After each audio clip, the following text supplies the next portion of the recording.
வணக்கம். அகம் தன்னில் அறம் சேர்க்க தினம் ஒரு திருக்குறள். திருக்குறள் படிக்கிறதுனால பல நன்மைகள். ஒரு நன்மை, முறையான தமிழை படிக்க ஆரம்பிக்கலாம். பரிமேலழகனுடைய உரையை படிக்கும்போது சில தமிழ் வார்த்தைகள் இப்போ நடைமுறையில் இல்லை, அந்த வார்த்தையினுடைய அர்த்தத்தை புரிஞ்சிக்க ஒரு வாய்ப்பு நமக்கு. அறத்தின் வழியாக வாழ்வது என்பது உண்மையிலேயே வாழ்க்கை இனிமையாகவும் எளிமையாகவும் எல்லாரும் விரும்புகிற மாதிரி வாழக்கூடிய ஒரு வாழ்க்கை. பார்க்குறதுக்கு ஈஸி மாதிரி இருக்கும், பல நேரங்களில் கஷ்டமாக இருக்கும். எளிமையாக அந்த வாழ்க்கையில் நம்ம வாழ்ந்துட்டுருப்போம். அதுதான் வள்ளுவருடைய 1330 குறளும் 1330 அறத்தை சொல்லியிருக்கோம். அதில் 10 குறளும் சேர்ந்து ஒரு குறிப்பிட்ட தனி அறத்தை சொல்லும். அதுக்கு பேர் அதிகாரம்னு பேர். இன்றைக்கி நம்ம பார்க்க வேண்டிய ஒரு அதிகாரம் இல்வாழ்க்கை அப்படிங்கிற ஒரு அதிகாரம். அதில் 4வது குறள் தான் இன்றைய சிந்தனை. வள்ளுவர் அறம் வலியுறுத்தல் அப்படின்னு சொல்லிட்டு, அறம்னா என்ன அப்படின்னா ரெண்டு அறத்தை மட்டும் சொல்லிட்டு போயிட்டாரு. ஒன்று இல்லறம், இன்னொன்று துறவரம். எல்லாருக்கும் ஏதாவது ஒரு விதத்தில் நேரடியாக தொடர்புடையது இல்லறம். துறவரம் எல்லாருக்கும் நேரடியாக தொடர்பு இருக்குமான்னு தெரியாது. ஆனால் இல்லறம் இல்லாமல் யாரும் இந்த இல்லறத்தினுடைய தன்மையை புரிந்துக்காமல் அல்லது அதோட தொடர்பு இல்லாமல் யாரும் வாழ்ந்துட முடியாது. இல்லறத்தினுடைய தொடர்ச்சி தான் ஒவ்வொரு மனிதனுடைய உயிரும் இங்கே இருப்பதற்கு காரணமும். அப்போ உயிர் தோன்றுவதற்கும் அடிப்படையான அறம் எதுனா இல்லறம் தான். பரிமேலழகர் தனி மனிதனுடைய அறத்தை சொல்லும்போது, ஒரு மனிதனுடைய அறத்தை சொல்லும்போது 4 சொல்லியிருப்பார். 4 பருவமாக பிரிச்சிருப்பார். பிரம்மச்சரியம், அப்புறம் கிரகஸ்தங்கிற இந்த இல்வாழ்க்கை, அதுக்கு அடுத்தது வானப்பிரஸ்தம், கொஞ்சம் கொஞ்சமாக வீட்டை விட்டு வெளிவரது, பிறகு துறவரம். 4 பிரிச்சிருந்தாலும் வள்ளுவர் இப்போ 2 தான் எடுத்துக்கிட்டாரு. ஒன்று இல்லறம், இன்னொன்று துறவரம். அப்போ பிரம்மச்சரியத்தை பற்றி பேசலையே அப்படின்னா, ஒரு மனுஷன் எப்படி தகுதியுடையவனாக இருக்காங்கிறது அவனை வெளிப்படுத்துகின்ற இடம் இல்லறம். நீங்கள் எக்ஸாம் ப்ரிப்பேர் பண்ணியிருக்கீங்க, எப்படி எக்ஸாம் எழுதியிருக்கீங்க, மார்க்கு என்ன அப்படின்னு அந்த சோதனை தளம் இல்லை, எக்ஸாம் சென்டர் இருக்குல்ல, அந்த பரீட்சையை எழுதி வர மதிப்பெண் இருக்குல்ல, அந்த மாதிரி வெளிப்படுத்துகின்ற இடம் எதுனா இல்லறம். உங்களை பக்குவப்படுத்துகிற இடம் எதுனா பிரம்மச்சரியம். பொதுவாக ஒவ்வொரு மனிதனுடைய சொத்து, உன்னுடைய சொத்து என்னென்னு 2 சொல்லுவாங்க. அசையும் சொத்து, அசையும் சொத்து அப்படின்ற மாதிரி. இந்த 2 அறத்தில் இல்லறம் என்பது இயங்குவதற்கு தேவையான அறம், துறவரம் என்பது இயக்கத்திலிருந்து விடுபடுவதற்கான அறம். அப்போ இல்வாழ்க்கை அல்லது இல்லறம் என்பது இயங்குவதற்கு உரிய ஒரு அறம். இங்கே இயக்கம் தான் முக்கியம், செயல்பட்டு தான் ஆகணும். இங்கே எல்லாத்தையும் விட்டுட்டு நான் ஒன்றும் இல்லாத துறவி மாதிரி இருக்கின்ற வார்த்தைலாம் இங்கே செல்லாது. இங்கே இயக்கம் தான் முக்கியம். அப்போ ஒரு இயங்குகின்ற பொருளுக்கு உதாரணம் எடுத்துட்டோம்னா, மோட்டார், காரு, பைக்கு, பஸ் எது எடுத்தாலும் அதில் முக்கிய எதுனா என்ஜின் தான். என்ஜினை பொறுத்து தான் அந்த வண்டியினுடைய மதிப்பு. அந்த என்ஜின் என்பது அதனுடைய செயல்படுத்திறன். அந்த மாதிரி ஒருத்தர் சரியாக இல்லறம் நடத்துகிறான் அப்படின்னா அவனுடைய செயல்படுத்திறன் என்பது அவனுடைய பொருள் ஈட்டுகின்ற வலிமை தான். எப்படி ஒரு வண்டிக்கு என்ஜின் முக்கியமோ அந்த மாதிரி இல்லறத்துக்கு எது முக்கியம்னா பொருள் தான்.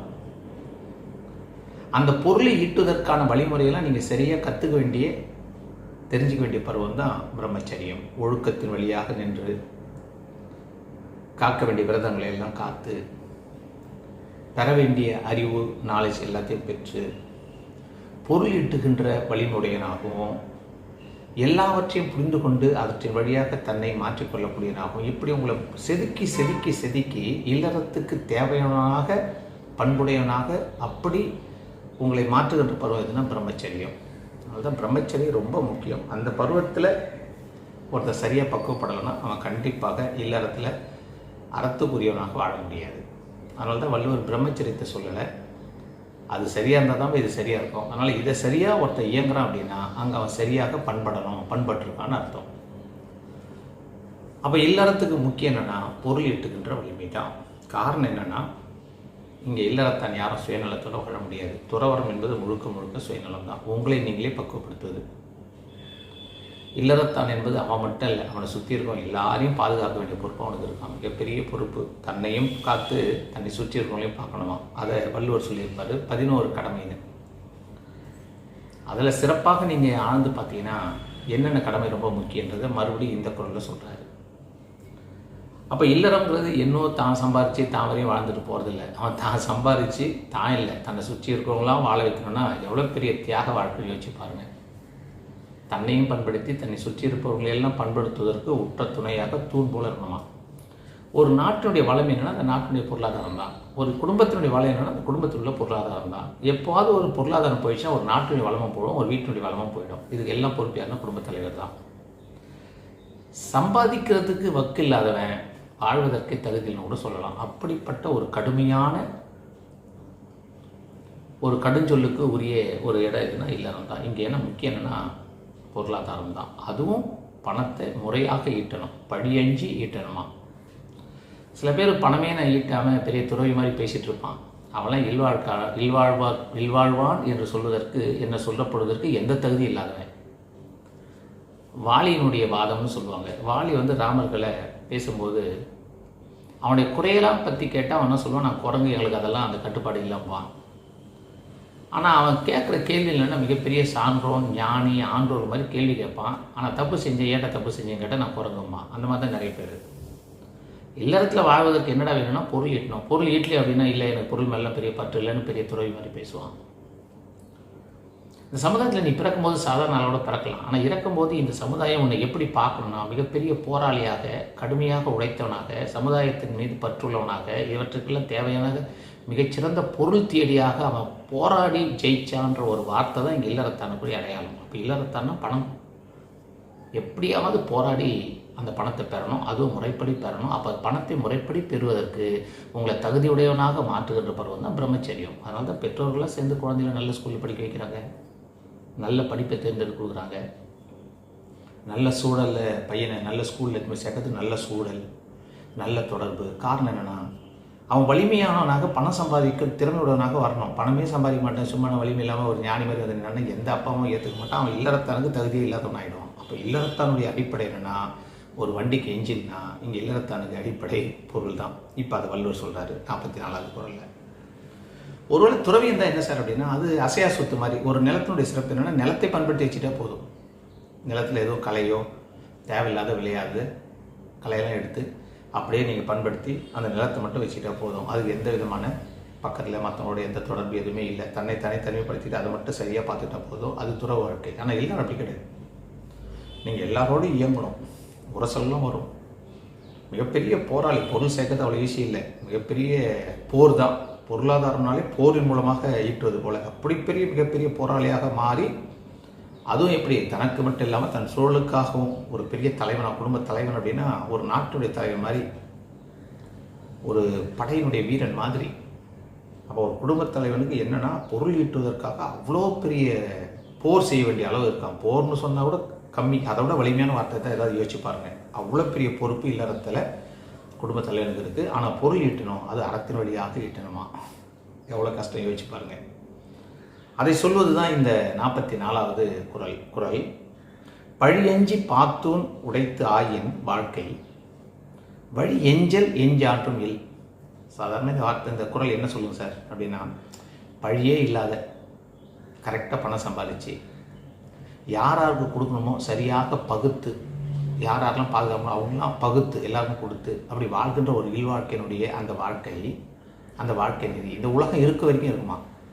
அவன் செத்தால் அவனுடைய வாழ்வு நெறி போகாது, அவனுடைய வாழ்வு நெறி யாராலையும் அழிக்க முடியாதான். இதுதான் மேலோட்டமாக அந்த குறளுடைய பொருள். இப்போ பரிமேலழகருடைய உரையை பார்க்கலாம். என்ன சொல்கிறார் பாருங்க. பழி அஞ்சி பார்த்து ஊன் வாழ்க்கை உடைத்தாயன், இதுக்கு அவர் சொல்கிறாரு. பொருள் செய்யுங்கால், அப்போ இல்லறதுக்கு முக்கியம் பொருள் தான்.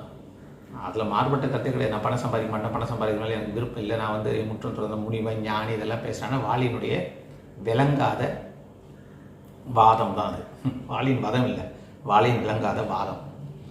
அந்த மாதிரி விளங்காத வாதம்லாம் இங்கே கிடையாது, இங்கே பொருள் தான். அப்படி பொருள் செய்யுங்கால், அப்படி பொருள் ஈட்டுறது தெரியும், அப்போ தான் பிரச்சனை தெரியும். அப்படி பொருள் ஈட்டுங்கால் முறைப்படி பொருள் ஈட்டணும். கிரிக்கெட்டில் இறங்கி நீங்கள் ரன் அடிக்கணும் அப்படின்னா முறைப்படி தான் ரன் அடிக்கணும். பெஸ்ட்டு பவுலர் உங்களுக்கு கஷ்டமான பாலிங் தான் போடுவான். அவ்வளோ சிக்கல்லையும் நீங்கள் கரெக்டாக அந்த பந்தை அடித்து ரன்னாக மாற்றி நீங்கள் வெற்றி பெற வைக்கணும்னா சாதாரண விஷயமா. அப்படி முறைப்படி ஆடணும். அந்த மாதிரி தான் இங்கே பொருள் ஈட்டுங்கால் முறைப்படி பொருள் ஈட்டணும், முறை தவறு இல்லை. அப்படி ஈட்டி வந்த பொருளை இயல்புடைய மூவர் முதலாயினார்க்கும். இயல்புடைய மூவர்னா என்ன அப்படின்னா, ஒரு தனி மனிதனுடைய வாழ்க்கையை நல்லா பிரிச்சிருப்பாங்க. 25 வயசு வரைக்கும் பிரம்மச்சரியம், ஒரு 25 58 வயசு வரைக்கும் வச்சுங்களேன், அது இல்லறம், மனைவியோடு சேர்ந்து வாழ்கின்ற இந்த இல்லறம். அதுக்கப்புறம் குடும்பத்தை விட்டு கொஞ்சமாக அப்பா அம்மா வயதானவர்கள் வெளில நிற்பாங்க. அது கொஞ்சம் கொஞ்சமாக விளக்குகின்ற பருவம். அவங்களுக்கு இல்லற வாழ்க்கையிலேருந்து இல்லறத்தினுடைய இந்த பொறுப்புகளிலிருந்து அவங்க கொஞ்சமாக விடுபடுவாங்க. அதுக்கப்புறம் முழுமையாக தன்னையே, தன்னுடைய யாக்கையே, தன்னுடைய உடம்பையே, தன்னுடைய செல்வத்தை எல்லாத்தையும் விட்டு துறந்து இருக்கக்கூடிய ஒரு உயர்ந்த பருவம் அது துறவு. ஒவ்வொரு மனிதருக்கும் இந்த 4 பருவம் வரும். நிறைய பேருக்கு வரும், சில பேருக்கு வரத்துக்கு வாய்ப்பில் கூட போகலாம். அப்படி 4 பருவம் இருந்ததுன்னா அப்போ குழந்தைகளை காப்பாற்ற வேண்டிய பொறுப்பும் இந்த அப்பாவுக்கு உண்டு. அவனுடைய வயதான அப்பா அம்மாவை காப்பாற்ற வேண்டிய பொறுப்பும் அந்த பையனுக்கு உண்டு, இந்த இல்லறத்தானுக்கு உண்டு. அதை விட முதிர்ந்தவர்கள் கிட்டத்தட்ட அவங்க இப்போ உயிர் போவதற்காக, உடலை விட்டு உயிர் போவதற்காக, உடலை துறப்பதற்காக தயாராக இருப்பாங்க. அப்படி ஒரு துறவு நிலையில் யாராவது இருக்கிறாங்க அப்படின்னா அவர்களையும் பாதுகாக்க வேண்டியது இல்லறத்தானா. அப்போ இல்லறத்தான் பணம் சார்ந்துச்சா குழந்தைகளையும் பார்க்கணும், அப்பா அம்மாவையும் பார்க்கணும், பெருசுகளுக்கு பெருசையும் பார்க்கணுமா. இன்றைக்கி இதெல்லாம் செய்யணுமான்னு தெரியல. ஆனால் குழந்தை பார்த்துக்கிட்டு இருக்கான், அப்பா என்ன செய்கிறாரு. நீங்கள் இந்த அறத்தெல்லாம் செய்யலைனா பையன் இந்த அறத்தை மற்றவங்க செய்கிறான்னு இல்லை, உங்களுக்கு செய்ய மாட்டான். அப்போ இல்லறத்தானுங்கிறது இப்போ நீங்கள் 25லேருந்து 58 காலம் வாழ்கிற வாழ்க்கைங்கிறது உண்மையிலே என்னென்னா இந்த சமுதாயத்தில் இருக்கக்கூடிய மற்ற 3 பேரையும், இந்த குழந்தையாக இருக்கக்கூடிய இவர்களையும் பெரியவர்களையும் துறவிகள்லாம் பாதுகாக்க வேண்டிய பொறுப்பு உங்களுக்கு இருக்கான். அதுக்கு நீங்கள் எவ்வளோ பணம் சம்பாதிக்கணும் யோசிச்சு பாருங்கள். அது மட்டும் இல்லையா, அது இல்லாமல் இன்னொரு நாள் சொல்கிறார். அது என்ன தென்புலத்தார் அப்படின்னா நம்ம குடும்பத்தில் ஏற்கனவே இறந்து போனவர்களுக்கு பிற்கடன், அவர்களுக்கு முறையாக கடன் செய்யணுமா. அவர்களால் நமக்கு அறிமுகப்படுத்தப்பட்ட கடவுள் தெய்வம், அந்த தெய்வத்துக்கு செய்ய வேண்டிய சில சடங்குகள் வழிபாடுகள் அதுக்கு செய்யணும், பணம் வேணும். இது தவிர நமக்கு புதுசாக நம்மளோட தொடர்பில் சில பேர் வருவாங்க. புதுசாக வரக்கூடிய தொடர்பில் வரவங்களுக்கு பேர் தான் விருந்து. ஏற்கனவே இருப்பவங்களுக்கு பேர் சுற்றத்தார், புதுசாக வரவங்களுக்கு பேர் விருந்து. அப்படி புதுசாக வரக்கூடிய அவர்களை நீங்கள் சரியாக கவனித்து அவங்களுக்கு சரியாக உண்ண உணவு, உடுக்க உடை, முடிந்த இருக்க இருப்பிட இதெல்லாம் தரணுமா. அது பேர் விருந்தோம்பல், மிகப்பெரிய பொறுப்பு. அதை தாண்டி சுற்றத்தாரால் சுற்றப்பட ஒழுகல் வேண்டும், செல்வந்தான் பெற்றதால் பெற்ற பயன் அப்படின்னா இப்போ சுற்றத்தாரை நீங்கள் பேணணும்னா கண்டிப்பாக அவங்களுக்கு என்ன தேவை, உங்களிலேருந்து பணம் தான் தேவை, பொருளாதாரம் இதெல்லாம் தேவை. பொருளாதாரத்தை நீங்கள் நலிஞ்சிட்டிங்கன்னா உங்களை எந்த சுற்றத்தாலும் மதிக்க மாட்டான், நீங்கள் எந்த சுற்றத்தாலும் உதவ முடியாது.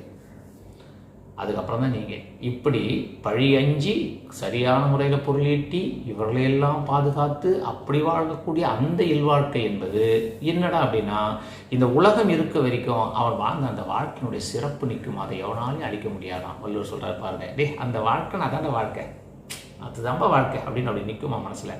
அதை சொல்கிறாரு, எஞ்ஞான்றும் வழியெஞ்சல் எஞ்ஞான்றும் இல். அவனுடைய வழி, அவன் இப்படி வாழ்ந்த அந்த இல்லறத்தினுடைய வழி உலகத்து என்றைக்கும் அந்த உலகம் இருக்க வரைக்கும் இருக்குமா. அவனுக்கு இறப்பே கிடையாது, அவன் வாழ்ந்த அந்த வாழ்க்கைக்கு இறப்பே கிடையாது. அப்படிப்பட்ட உயர்ந்த அறத்தின் வழியாக வாழ்கின்ற இந்த இல்லறத்தை தவிர வேற என்ன அறம் வேணும். அப்போ இதனுடைய மையப்புள்ளி என்ன சொல்கிறாரு அப்படின்னா, மறுபடியும் ரிப்பீட் பண்ணுறோம், ஓடுகின்ற வண்டிக்கு என்ஜின் முக்கியம், அப்போ இல்லறத்துக்கு பொருள் ஈட்டுகின்ற திறன் முக்கியம். யோசிச்சு பாருங்கள். அதை நுட்பமாக இங்கே வள்ளுவர் வைக்கிறார். அந்த பொருளையும் முறையாக ஈட்டணுமா. அப்போது அவன் இளமை பருவத்தில் முறையாக வாழ்ந்து கற்க வேண்டியதெல்லாம் நெறியாக கற்று சரியாக வாழ்வனால் மட்டும்தான் சரியான இல்லறத்தை செய்ய முடியும். சரியான இல்லறத்தில் செய்கிறவனை விடுபடும் போது சரியாக அவனுடைய பிள்ளைகள் பார்த்துப்பாங்க. அப்படி சரியாக பார்த்து கொள்ளப்பட்ட இந்த இல்லறத்தானுடைய வாழ்க்கை இருக்கும் காலத்தில் கொஞ்சம் கொஞ்சமாக தன்னிலிருந்து தன்னை விடுவித்து கொள்ளக்கூடிய துறவரமாக மாறும். அப்போ உண்மையான ஒருத்தன் துறவரத்தில் வெற்றி பெறணும்னா அவன் கண்டிப்பாக இல்லறத்தில் தகுதியுடையவனாக அவன் மாறி இருக்கணும். முழுமையான இல்லறத்தில் வெற்றி பெற முடியாதவன் துறவரத்தில் தொடர்ந்து பயணிக்க முடியாது. அப்போ துறவரத்துக்கும் அடிப்படை இல்லறம் தான். அதனால் எல்லா அறத்துக்கும் ஆதாரமாக இருக்கக்கூடிய இல்லறம் என்ன அப்படின்னா, நல்லா படிங்க, நல்லா சம்பாதிக்க வழியை கற்றுங்க, ஒழுக்கத்தோடு வாழுங்க, இல்லறத்துக்கு வாங்க, ஒழுக்கத்தோடு பணம் சம்பாதிங்க, உங்களை சுற்றி இருக்க எல்லாரையும் வாழ வைங்க. மற்றவங்களாம் மறுபடியும் உங்களை வாழ வைக்கக்கூடிய அந்த பருவம் வரும்போது சமுதாயம் உங்களை பாதுகாத்து கொள்ளும். நீங்கள் மிகச்சிறந்த துறவியாக கூட மாறலாம். இப்படி எல்லாவற்றுக்கும் அடிப்படையாக இருக்கக்கூடிய அந்த இல்லறத்தை போற்றி சொல்வது தான் இந்த பாடல். கொஞ்சம் மாற்றி யோசிங்க சார். பழி அஞ்சாமல் அடுத்தவன் பொருளை அபகரித்து இப்படி பாவத்துக்கே அஞ்சாமல் பொருளை ஈட்டி நீ அதன் வழியாக குடும்பம் நடத்துனீங்கன்னா அது பரிமையாளர்கள் உரை சொல்கிறாரு, நீங்கள் யாருலையாவது அபகரித்து தப்பான வழியில் பணம் சம்பாரித்து அறம் செஞ்சினா எவங்கிலேருந்து நீ பணத்தை பறிச்சியோ அவனுக்கு அறம் போகும், பாவம் மட்டும்தான் உன் தலையில் வடிக்குமா. எப்படி யோசிச்சிருக்காரு பாருங்கள். அப்படிப்பட்ட இல்லறத்தை புரிந்து கொண்டு இல்லறத்தானாக வாழ்வது கஷ்டம்னா கூட அப்படி அறத்தோடு வாழ்வது தான் தமிழருடைய பண்பாடு. அதை புரிந்து கொண்டு வாழ்வதற்கு தொடர்ந்து தினம் ஒரு திருக்குறளையும் வள்ளுவனுடைய அந்த நுட்பமான உரையை பரிமேலழகனுடைய தெளிவுரையோடும் புரிந்து கொண்டு வாழ்வதற்கு தொடர்ந்து பயணிப்போம். நன்றி, வணக்கம்.